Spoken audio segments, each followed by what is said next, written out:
So welcome back to the section 2 of chapter 14 of the negotiation here.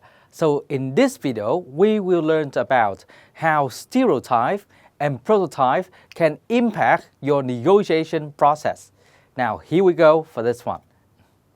So moving on to our next section, stereotype versus prototype. Two terms that sound similar but have very different impacts on how we approach cross-cultural negotiation. Think of stereotype as rigid, often unfair labels that oversimplify entire cultures.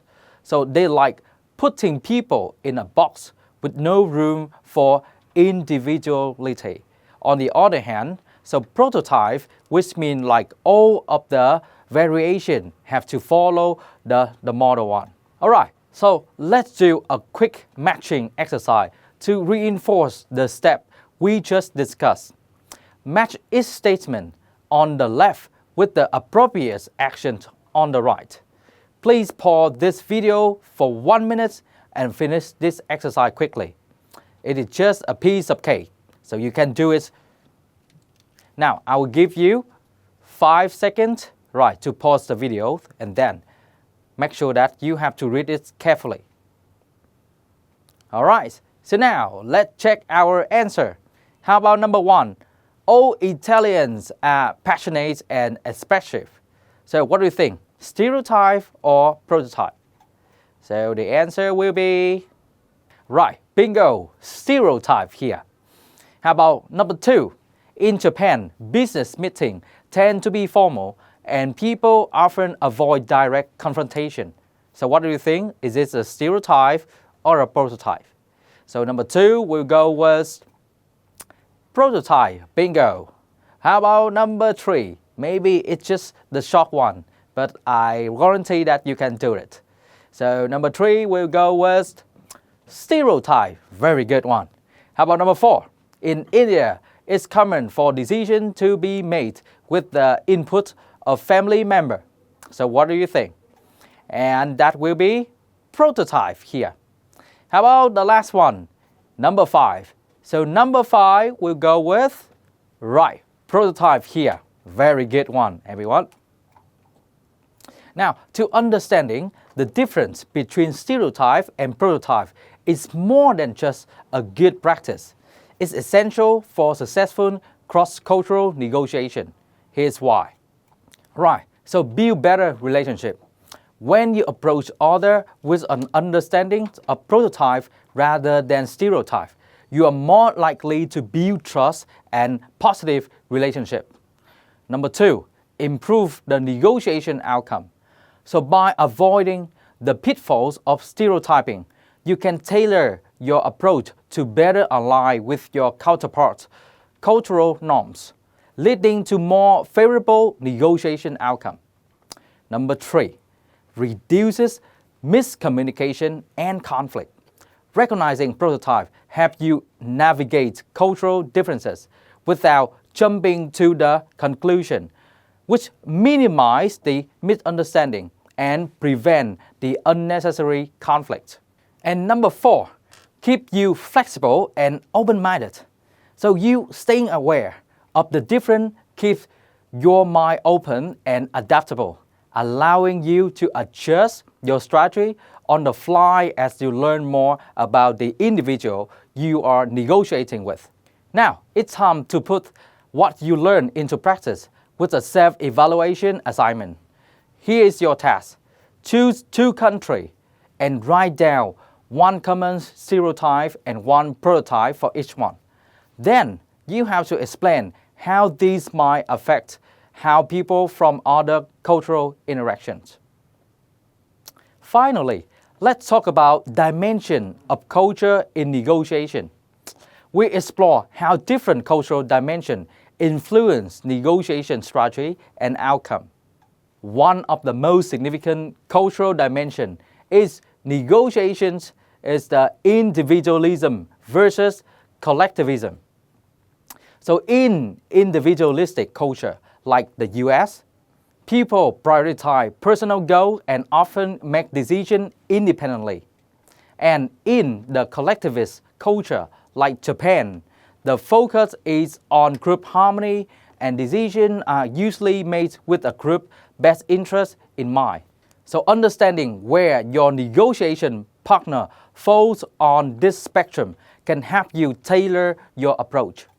So these dimensions obviously affect different aspects of culture and society, particularly number 1, social network. So number 2, cooperation. Number 3, we got in-group favoritism. Number 4, emotion and inner experience. Number 5, we got dispositional versus situational. And the last one here. So this is the preferences for dispute resolution. Now, too much theory, right? So I think that you're not really into it. Let's change the vibe a little bit. Here's a multiple choice game. All you need to do is reading the sample situation and identify whether the statement is true or false. All right, are you ready? Here we go. So now, please read the situation and then pause this video for 1 minute and then you have to choose true or false. So what do you think about the answer? Is it true or false? So the right one will be true. Very good one. How about the next question here?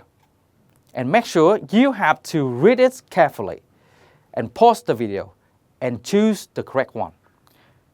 Now, is it A, true, or B, false? If you choose B, I'm to say sorry about this one. This is the incorrect one. So the correct one will be the true one. Right. How about the next question here? Is it true or false? Read it carefully. I give you 1 minute to do this one. Come on, you can do it. All right, 3, 2, 1, and go. So the answer is true. Very good one. How about the last question that I give you? Once again, you can pause the video and choose the correct answer. All right, so now, tell me, is it true or false? Absolutely, it's false. Very good one, everyone. Now, let's move to the next fascinating exercise here. All right, so let's do a quick matching exercise to reinforce the step that we just discussed. Match each statement on the left with the appropriate action on the right. Please pause this video for 1 minute and finish this exercise quickly. It is just a piece of cake. Come on, you can do it. All right, 3, 2, 1, let's go. How about number 1? Do you know which flag is it? This is the India. And we got the collectivist. Right. How about the second one? Canada. What do you think? So Canada, we got individualism. How about the third flag? Do you know which country is it? It's Brazil. And think about their culture. Yes, the Brazil culture is collectivism. How about number 4? Easy for you, right? This is the Korea. And let's see. So the Korean depend on the collectivism. And last but not least, I would like to tell you this is the, it's not the Australia, it is New Zealand. So what do you think about the New Zealand? Absolutely, it's follow the individualism. Right, so now let's take a moment to review what we covered today.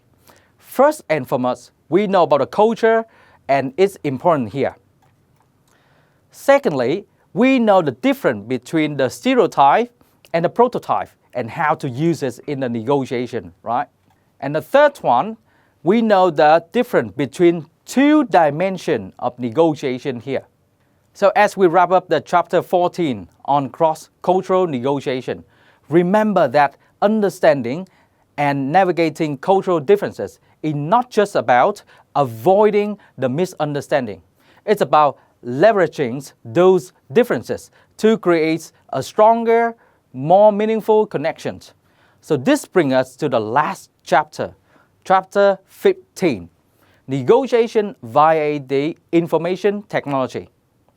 Thank you for your active participation today.